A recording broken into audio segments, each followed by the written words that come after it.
ओळखताय ओळख आहे काय? मग हा? मग अहो काय झालं मागच्या 2 दिवसात आलतो आम्ही इंदापूरचे शेतकरी पुण्याला. बर बर तर तुमचं मार्केट बघून आता आमची इथली तयारी झाली. उद्या परवा दिवशी शेतकरी येतात माल घेऊन. बर बर येऊ दे ना, काय अडचण नाही. हो स्वतःच आम्ही बघितलं ना तुमचं मार्केट चालू. तुम्हीच निलाव बोलत होता. रविवारी ना? हा हा हा हा रविवारी. हा हो रविवारीच होतो मी. हा चालत. मला नाही शुक्रवारी. हा शुक्रवारी पण होतो. हा शुक्रवारीच आम्ही आमचं शेतकरी. बर तर सगळ्यात टॉपचा निलाव तुमचाच झाला. आम्ही बघितलं सगळं.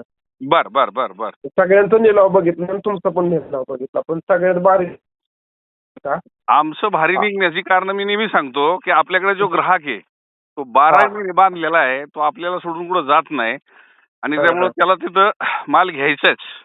हा हा हा आलं लक्षात? तर त्यामुळे तुमचं आम्ही अभ्यास कुठला केला सर? तुमचे नुसता निलाव हाय लेवलला गेलेला नाही बघितला. आम्ही फक्त तुमची सरासरी काढली. सरासरी आम्ही समाधानी आहे. तुम्ही एक कॅरेट जर 400 रुपये 300 रुपयाचा काढायचा आणि मधला जे टप्पा जे आहे त्याच्यात जर रेट रिवर्स काढलं तर काय उपयोग आहे तेव्हा? तसं तुमचं नाही ना. तसं अजिबात तुमचं नाही.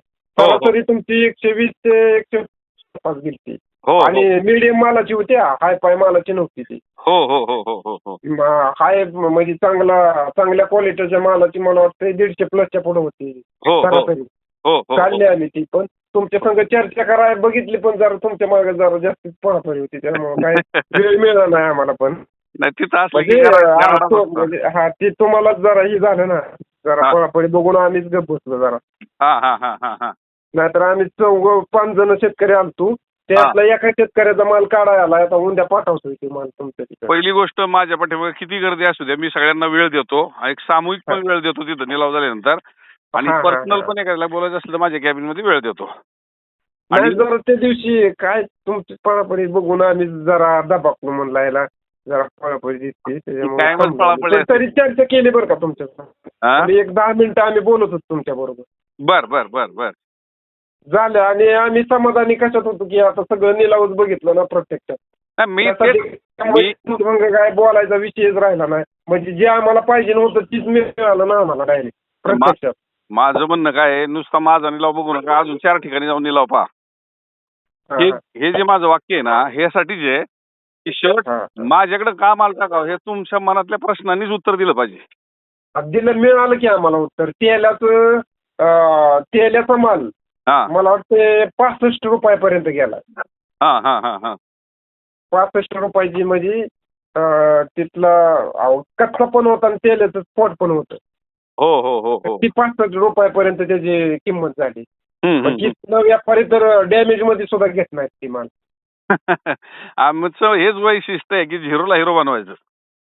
मग तीच मग आम्हाला तिथंच बरंच उत्तर मिळून गेल्यावर म्हणलं आता चर्चा काय करायची. त्यात पाऊस चालू होता ना त्याच्यामुळं मला वेळ म्हणलं चला आता आपल्याला जे पाहिजे जे मिळाले तेलाचं म्हणजे इथे नाहीत बागा भरपूर म्हणजे आहेत ज्याच्याकडे आहेत त्याच्याकडे आहेत बरं का तेला.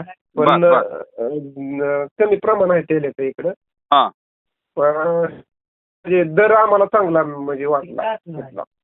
आणि विशेष म्हणजे आता मंदीचा पिरियड चालला होता तो म्हणजे मागचा आठवडा म्हणजे मंदीच आहे तिथं. पण एका शेतकऱ्याचं म्हणणं काय होतं ते की जरा पेमेंटला थोडासा उशीर झाला गेल्या वर्षी. मी काय म्हणतो माझं पेमेंट जे 10 मध्ये एखाद्याचं जे अडकलं असेल तर तो माझ्याकडे जर शेतकरी येतोय तो माझ्याकडेच येतोय ना.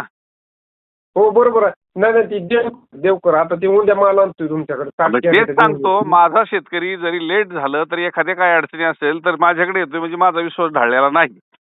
पण जे काही मध्यस्थी सांगतायत गाडीवाले की बाबा त्याची पैशाची जबाबदारी नाही ह्याची पैशाची जबाबदारी नाही. मी स्पष्ट व्हिडिओ बनवली होती का कुणाची पेमेंट माझी इन्कम टॅक्समुळे का अडकली होती. नाही बरोबर आहे. गेल्या वर्षी झाला तर थोडासा प्रॉब्लेम मी सांगितलं त्यांना.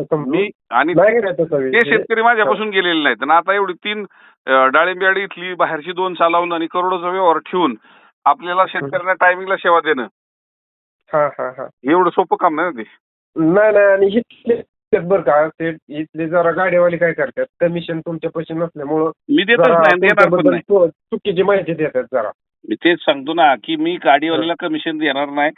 मला जे द्यायचे ते शेतकऱ्याला द्यायचे. हा जे शेतकऱ्याला मला 2 रुपये देऊन त्या शेतकऱ्याचा फायदा करता येईल आणि तो माझ्या जो कायम जोडला जाईल. तो गाडीवाला जिथं मी 10 रुपये दिले कोण 11 दिले जाणार आहे. आलं लक्षात. मी 5 दिले तिथं बरं का आम्ही तिथं येऊन गेल्यापासून आम्हाला कसं सापाने कातीन कसं टाकल्यावर फ्रेश वाटतं असेल सापाला तसं आम्हाला म्हणजे संजीवनी घेतल्यासारखं झालं म्हणजे तिथं येऊन मार्केट बघितलं.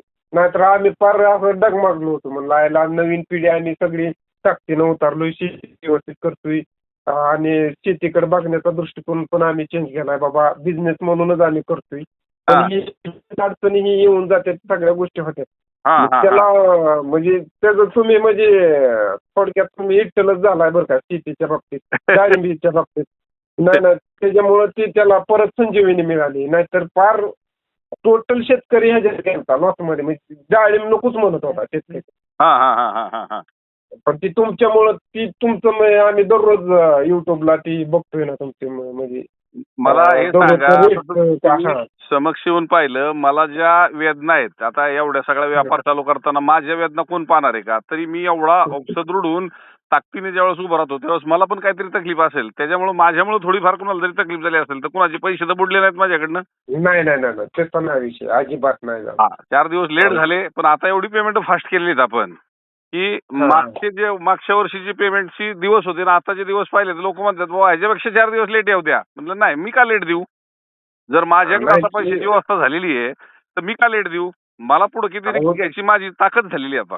मी तर काय म्हणतो ती पैसे 2 महिने लेट मिळतो का पण तुमच्यामुळं डाळिंबीचं मार्केट म्हणजे ही जे टिकून राहिलंय का नाही औषध संजीवनीच मिळाली तुमच्यामुळं ही झालंय. म्हणजे महाराष्ट्र जाऊन द्या पण राजस्थान गुजरातला पण मला वाटतं तुमचं मार्केट. हो गुजरातला आहे राजस्थानला आहे महाराष्ट्रात आहे आता भविष्यात कर्नाटक पर्यंत आपण पोहोचतोय. हो कर्नाटक मध्ये पण तुमचं चाललं आम्ही बघतो बरं का. एवढ्या 3 राज्याला तुमचं म्हणजे तुमचं एवढं प्रोत्साहन आहे की भयानक आहे. शेतकऱ्यांना म्हणजे तुम्ही देवच झालाय शेतकऱ्यांचं तुम्ही. असं काही नाही देव माणसातच असतो फक्त त्याला वेदना कळल्या पाहिजेत आणि जो दुसऱ्याच्या वेदना समजतो आणि त्याला एक चांगल्या लेवलवर पोहोचवण्याचा प्रयत्न करतो तो प्रत्येक माणसात देव तयार होतो. नाही तुम्ही खरंच शेतकऱ्याचा विठ्ठलच झालाय आता चालू म्हणजे 2-3 वर्ष आम्ही तुमच्या संपर्कात आहे. मी तर फार डाळिंबी विषय सोडून दिलता आणि शेती सुद्धा बघण्याचा दृष्टिकोन आमचा चेंज झाला. नकोच म्हणलं शेती काय कसं एवढं पैसा टाकायचा बाहेर आणि हात तोंडाला आलेलं पीक जायचं निघून. बरोबर आहे. एक तर रेट मध्ये पडायचो दुसरी गोष्ट रोगराई जास्त राहायची. आता तेलाला सुद्धा आम्ही घाबरत नाही. मग तेरेला घाबरत नाही याच्यापेक्षा दुसरा रोग काय लय मोठा नाही. मग दुसरा काहीच नाही ना तेलाला जे शेतकरी घाबरत नाही याचा अर्थ काय जाऊ द्या आहेत बाबा तुमचं नाव घेऊन आहेत काय आम्ही टेन्शनच नाही आहेत केडीवाला काय टेन्शन नाही. मी नेहमी सांगतोय गणेशराव जे मी महाराष्ट्राचा सगळा माल विकू शकणार नाही पण महाराष्ट्राला दिशा तर मी नक्की देऊ शकतो. हो 100% मिळते दिशा 100% मिळते काहीच अडचण नाही. आता मी परवा दिवशी जो एक मुद्दा घेतला होता मी प्रत्येकाच्या बोलण्यात तो मुद्दा टाकतोय की ज्या पुण्यातल्या ज्या लेडीजनी माझ्याकडं येताना गावाकडे गेले आणि त्यांनी एका बागेतनं माल आणला त्यांच्या गावाकडनं 3 किलो आणि तिला राहुलं नाही तर काटा करून बघितला तो 4.5 किलो भरला. जो व्यापाऱ्याचा काटा होता त्या व्यापाऱ्याच्या काटा 4.5 किलो भरला. तर मी तर म्हणेल की दुकानदार त्याच्या स्वतःच्या काट्यावरून जर वजन करून देतोय तर मग मी माझा माल शेती माल मी दुकानदार म्हणून विकताना माझा काटा का नको शेतकऱ्याचा काटा का नको या काट्यामध्ये जर लूट होत असेल तर मी तर म्हणेल माझ्याकडे सुद्धा विक्री करताना तो माल वजन करून पुण्याला पाठवा इंदापूरला पाठवा नाशिकला पाठवा. कारण मला मापात पाप नाही करायचं. रेट मध्ये कमी जास्त होतंय तुम्ही स्वीकारताय मग मापात का पाप करायचं. नाही बरोबर आहे की नाही तिथं नाही तिथं काहीच प्रॉब्लेम नाही तुमच्या काट्यात सुद्धा नाही प्रॉब्लेम. आणि सुद्धा मी स्वतः चेक केलंय काट्यात चित्त मी चेक करून केलंय. असं मला म्हणायचं की बरीचशी म्हणायची तिथं लय फ्रॉड होतंय बाबा वजन काट्यात पण नाही मी स्वतः चेक करून नेलं की बरोबर तुम्ही मुद्दा आता बोललाय बरं का माझ्या मनातला. पण तिथं अजिबात नाही 1 किलोचा सुद्धा 1 नाही 600 ग्रॅमचा सुद्धा तिथे फरक पडत नाही. मी म्हणतोय 50 ग्रॅमचा बी नाही फरक पडणार कारण ग्रॅमवर मिलीग्रॅमवर औषधं मारताय तर किलोग्रॅमवर मी का फसवायचं. नाही की नाही अजिबातच नाही. आणि निलावाच्या अगोदर वजन करून ठेवणारा आडत्या हा त्याचा बहुमान हा आमच्याकडेच येणार आहे, कारण मी संघर्ष केला व्यापाऱ्यांशी. नाही नाही नाही आहे तिथं तिथं एकदा ना तुमच्या यार्डात माल गेला ना तर मी स्वतः घेऊन येतो माल. निवंत अजिबात पाहुण्याच्या घरी जाऊन निवंत होतो. बाकी शेतकरी म्हणतात का तू काय एवढं बेंद असतो आज तिथं गेलं की संपला विषय नाही म्हणतो काय. मग मला जर शेतकरी अंतर्मनातनं जोडलेला आहे तर मला गाडीवाल्यांना मला कमिशन देण्याची गरज नाही. हे मी 35 वर्षापासून धोरण ठेवलेलं आहे. नाही एक वेळेस गाडीवाल्याची माझी चांगली भांडणं झाली तर ती म्हणायचं नाही तुमचा माल खाली आहे तिथं वेळ लागतो. अरे बाबा म्हटलं मला काय बोलू नको तू मला माझं तिथं माल टाकायचा मला बाकीचं काय सांगूच नको म्हणलं. हे फार वय जाऊ म्हणला परत माल नेणं आम्हाला असं म्हटलं मग पहिलेच बोलायचं ना आम्ही दुसऱ्या गाडीत आणला असता मग. गाडीवाले दुसरीकडे जातात याचा अर्थ त्यांचा किंतु परंतु त्यांच्या समाधानाने तिथं होतोय आणि आपल्याकडे त्यांच्या किंतु परंतुला जागा नाही हे मी छाती ठोकून सांगतो. आणि त्यांचं जी कॅरेटाचं जे भाडं होतं ना मी स्वतःच म्हणलं तुम्ही जाऊ ना लगेच भाडं ह्याच्यावर देतात लगेच भाडं.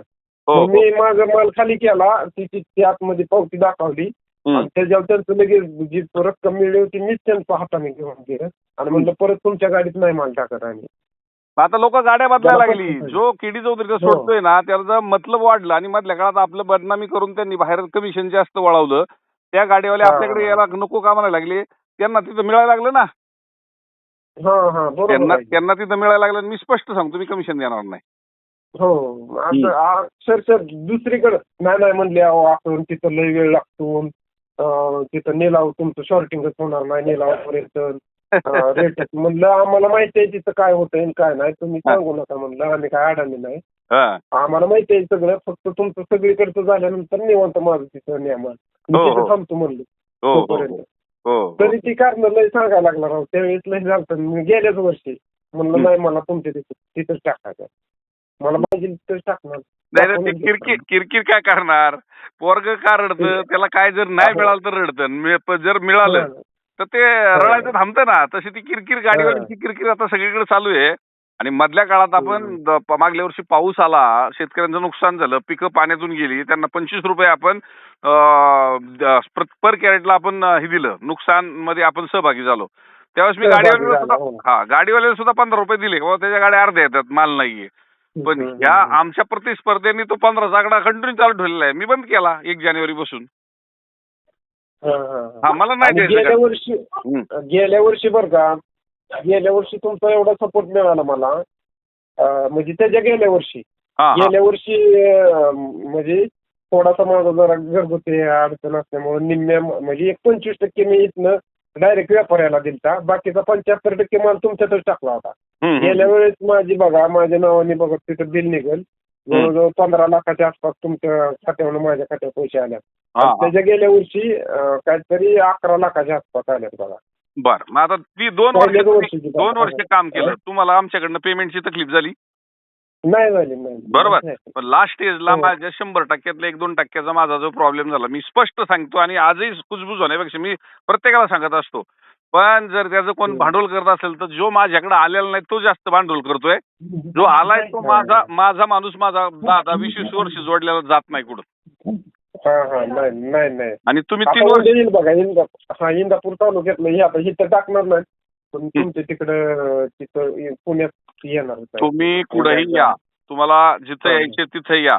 आता आपण पुण्यातला ग्राहक वर्ग जास्तीत जास्त इंदापूरकडे आणून कारण हे ट्रॅफिकमुळे मोठ्या गाड्या ट्रकला पण अडचण इथे आहे तर त्यांनाही आपण बाहेर आणतोय. जिथं तुम्हाला